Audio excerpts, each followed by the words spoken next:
Hello everyone, myself Neha Dhingra and आज हम देखेंगे इलेक्शन कमीशन क्या होता है।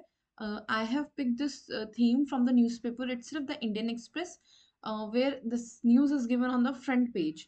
सो that shows the importance of this news. So अगर इलेक्शन कमीशन हमारे न्यूज़पेपर में आया है तो हमें उसके बारे में किस किस एस्पेक्ट में हमें क्या क्या चीज़ें पता होनी चाहिए, वो इस न्यूज़ को कवर करके मैं आपको बताऊंगी. ठीक है, हमें किस तरीके से एक न्यूज़ आर्टिकल को पढ़ना चाहिए, that also I will tell you. Just be with me for next 10-15 minutes and everything will be clear to you. ठीक है, so let's see. It is given in the news that the selection process for the next chief election commissioner cast wider net. तो सबसे पहले हमें यहाँ पे ये news देखते ही हमें पता होना चाहिए कि हमारे सिलेबस से क्या है, इलेक्शन कमीशन से रिलेटेड है. तो सबसे पहला हमारे पास होना चाहिए कि हमारा इलेक्शन कमीशन क्या होता है, कौन से आर्टिकल में आता है, कॉन्स्टिट्यूशनल है, नॉन कॉन्स्टिट्यूशनल है, कितने मेंबर्स होते हैं, कौन इसको अपॉइंट करता है, कैसे वो अपॉइंटमेंट होती है. ये सारे चीजें हमारे माइंड में इसको देख के आनी चाहिए. अगर आपको पता है तो वेल एंड गुड, आप एक्टिव रिकॉलिंग कीजिए, आपको क्लियर हो जाएगी चीजें. बट अगर आपको नहीं पता है तो फिर आपको तभी साथ के साथ गूगल करनी है वो चीजें कि अच्छा इलेक्शन कमीशन है, कौन सा आर्टिकल आता है, मुझे नहीं याद आ रहा आर्टिकल, सो जल्दी से गूगल कर लो. कितनी देर लगेगी आपको? हार्डली कुछ सेकंड्स लगेंगे. लेकिन अगर आप ऐसे डेली प्रैक्टिस करोगे ओवर 1 मंथ तो आपकी नॉलेज बिल्ड हो जाएगी. फिर आपको भी नहीं पता कि वो किस एग्जाम में और किस क्वेश्चन में कहाँ काम आ जाएगी. ठीक है, तो ये प्रैक्टिस करनी है. जो भी चीज आपको नहीं पता उसको तुरंत आप गूगल कीजिए. ठीक है, तो यहाँ पे देखते हैं पहले. तो यहाँ पे बोल रहे हैं as per the new law, मतलब कोई नया लॉ आया है, उससे panel of 5 to be sent to the committee of PM. एक पीएम है, उसमें लीडर ऑफ अपोजिशन है लोकसभा. अब ये देखते ये बात ना आपकी यही नहीं ठहर जानी चाहिए कि अच्छा लीडर ऑफ अपोजिशन है लोकसभा में. इसको देख के आपके माइंड में दो क्वेश्चन आने चाहिए. ठीक है, यही तरीका होता है चीजों को पढ़ने का. अगर मतलब आप वाइडर एस्पेक्ट को कवर करना चाहते हो, तो जैसे लीडर ऑफ अपोजिशन है तो पहला क्वेश्चन आना चाहिए कि भाई लीडर ऑफ अपोजिशन कौन है, कितनी कैसे बनता है, कितनी सीट्स या कुछ जो भी इसका क्राइटेरिया क्या है वो. ठीक है, अब ये है लोकसभा, क्या राज्यसभा में भी होता है? राज्यसभा में है तो कौन है, लोकसभा में है तो कौन है. ये सब चीजें हमें पता होनी चाहिए इसके लिए. ठीक है, तो मैं आपको इसका पूरा ये क्लियर करती हूँ कि इलेक्शन कमिश्नर के ऊपर क्या चल रहा है आपका ये. ठीक है, तो इसमें बताती हूँ मैं आपको कि सबसे पहले तो हम आर्टिकल देखते हैं कि इसमें आर्टिकल कौन सा आता है. I have written some questions here for you, that सबसे पहले आर्टिकल कौन सा है इसमें हमें वो पता होना चाहिए. तो ये आता है आपका आर्टिकल, इलेक्शन कमीशन आर्टिकल 324 से 329 तक आप जाओगे तो ये सारे आर्टिकल्स आपको इलेक्शन कमीशन के बारे में बताते हैं. बेसिकली मेन जो इलेक्शन कमीशन के बारे में लिखा है वो आर्टिकल 324 में लिखा हुआ है. ठीक है, अब जैसे ये आर्टिकल्स हैं आपके सारे, तो उसमें कुछ पार्ट्स भी होते हैं. ठीक है, कि जस्ट लाइक कि इतने वन से फर्स्ट पार्ट है, ये सेकंड पार्ट है, थर्ड पार्ट है. जैसे थर्ड पार्ट में हमारे फंडामेंटल राइट्स आते हैं, तो ऐसे कौन से पार्ट में हमारे ये इलेक्शन कमीशन वाले आर्टिकल्स आते हैं, तो ये आते हैं हमारे पार्ट 15 में. ऐसे ये पार्ट्स आपको याद होने चाहिए. ये 22 पार्ट्स होते हैं टोटल. तो आपको पता होना चाहिए कि 22 पार्ट्स में कौन से पार्ट में कौन सा आता है. ठीक है, इसका भी मैंने आपका पीडीएफ में नीचे अटैच किया है पार्ट्स का, वो भी मैं आपको एक बार एक्सप्लेन कर दूंगी. और आप खुद से याद करना चाहे तो आप खुद से भी कर सकते हैं, बट ये चीजें याद होनी चाहिए, आपकी टिप्स पे होनी चाहिए ये चीजें. ठीक है, उसके बाद कॉन्स्टिट्यूशनल बॉडी है या नॉन कॉन्स्टिट्यूशनल. तो ये कॉन्स्टिट्यूशनल बॉडी है क्योंकि आर्टिकल है उसका तो कॉन्स्टिट्यूशन में लिखी हुई है, इट्स अ कॉन्स्टिट्यूशनल बॉडी.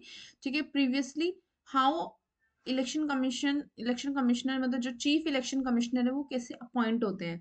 ठीक है, तो पहले क्या होता था, ये बाय प्रेसिडेंट ही करते थे, मतलब अब भी प्रेसिडेंट ही करेंगे, पहले भी प्रेसिडेंट ही करते थे. लेकिन पहले प्रेसिडेंट करते थे जब गवर्नमेंट उनको सजेस्ट करती थी कि भाई ये नाम है हमारी तरफ से और इसको आप चीफ इलेक्शन कमिश्नर पे नियुक्त कर दीजिए, आप अपॉइंट कर दीजिए. तो प्रेसिडेंट क्या थे, अपॉइंट कर देते थे. ठीक है, लेकिन अब नया इन्होंने रूल बनाया है, उसमें क्या होगा कि आपकी दो चीजें हैं इसमें. एक तो होगी आपकी यहाँ पे सर्च कमिटी. ठीक है, दूसरी होगी आपकी सिलेक्शन कमिटी. फिर जाएगा वो प्रेसिडेंट के पास, फाइनली प्रेसिडेंट उनको अपॉइंट करेंगे. ठीक है, तो यहाँ पे पहले एक एक करके मैं आपको चीजें समझाती हूँ. जैसे कि आप इसमें देख सकते हो. हाँ, जैसे कि यहाँ पे आप देखो सबसे पहले लिखा है कि जो जो एक्ट है, एक्ट का नाम क्या है, ये है एक्ट है आपका chief election commissioner and other election commissioners appointment in condition of service and term act 2023 अभी आया है लेटेस्ट 2023 में। ठीक है, अब इसमें आप ये देखो कि इसमें क्या होगा। सबसे पहले जो मिनिस्ट्री ऑफ लॉ है, अब आप जैसे आपने मिनिस्ट्री ऑफ लॉ पढ़ा, आपके माइंड में आना चाहिए कि मिनिस्ट्री ऑफ लॉ, अब पूरा नाम होता है इसका ministry of law and justice. इसके मिनिस्टर कौन है, तो आपको पता होना चाहिए इसके मिनिस्टर का। उसके लिए मैंने यहाँ पे नीचे एक फोटो भी अटैच किया, आपको याद रहेगा। Ministry of law and justice के जो मिनिस्टर हैं, जो संभाल रहे हैं ये मंत्रालय, वो है अर्जुन राम मेघवाल। ठीक है, तो आपको याद रहेगा, किसी भी वन डे एग्जाम में कई बार पूछ लेते हैं कि इस मिनिस्ट्री को कौन संभाल रहे हैं, या फिर आपको अगर इंटरव्यू में भी आप बैठ रहे हो तो इतनी अवेयरनेस आपको होनी चाहिए कि मेन मिनिस्ट्री कौन से मिनिस्टर्स हैं जो उसको संभाल रहे हैं।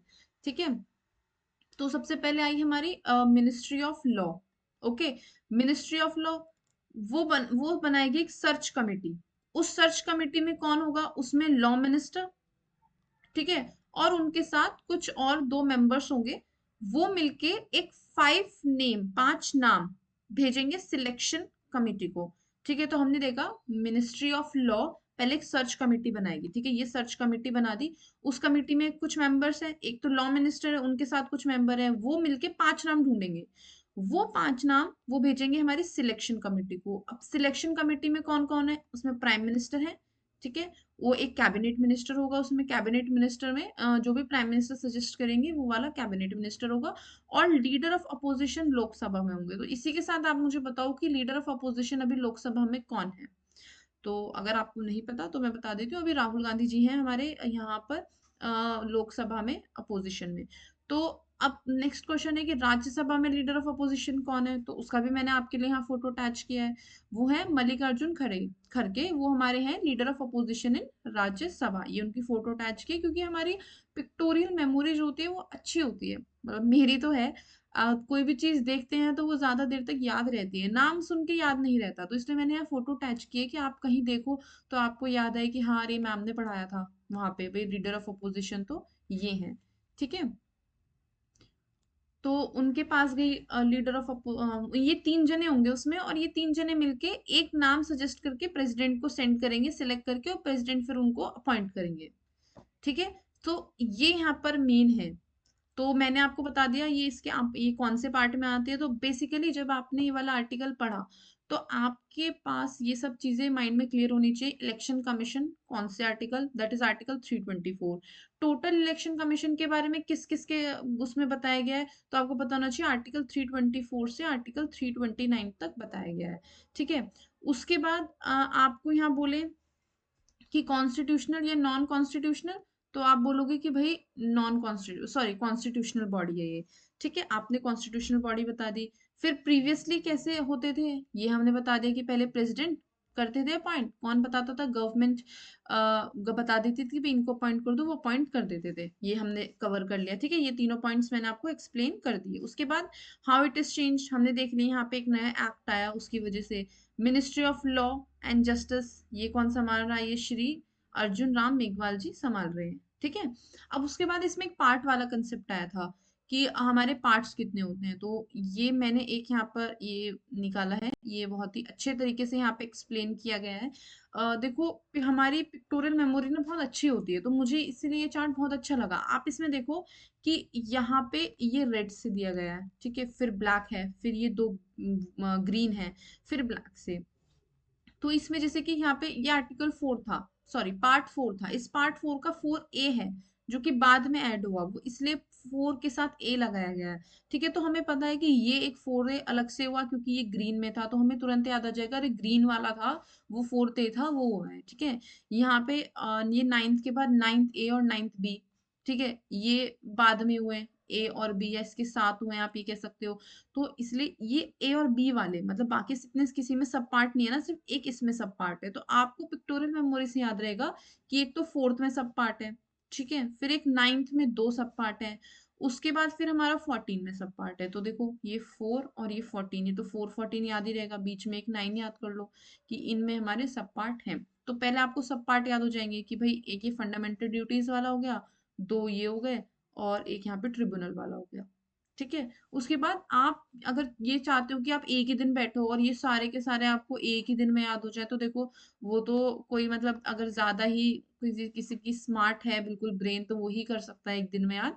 मतलब एक दिन में इतने सारे एग्ज़ैक्टली नहीं याद होते कि कोई मुझसे पूछे कि अरे बताओ 21 में कौन है, 21 में क्या आता है, आप एकदम से बता दो। आप डेली इसको बस रीड करो 1 वीक तक, अच्छा ये होता है। और फिर एक्टिव रिकॉलिंग करो, मतलब आप अगर एक्टिव रिकॉलिंग करोगे ना, तो active recalling is really a best thing. मतलब आप ना इसमें आपको मजा आ जाएगा, अगर आपको एक बार इसकी आदत लग गई ना, तो यू विल बी लाइक कि यार मजा आ गया, अब तो मुझे पढ़ाई ऐसे ही करनी है। आप बैठ के सोचो, आप ट्रेवल कर रहे हो, कहीं जा रहे हो, बस सोच लो ऐसे माइंड में कि भाई पार्ट फोर्थ में क्या आता था, याद आया, बहुत ही अच्छी बात है, नहीं भी आता है तो कोई बात नहीं, एक बार गूगल कर लो या पीडीएफ खोल लो, या घर आके जब वहां पर बस एक बार देख लो कि अच्छा क्या है। आपको एंगेज रखना है अपने आप को इसमें, ठीक है? तो ऐसे इसको 2-3 बार पढ़ो, आपको ये चीज याद हो जाएगी। तो इसी के साथ हमने अपना इलेक्शन कमीशन वाला टॉपिक पूरा कर दिया है। जल्द मिलेंगे दूसरे किसी टॉपिक के साथ। Thank you.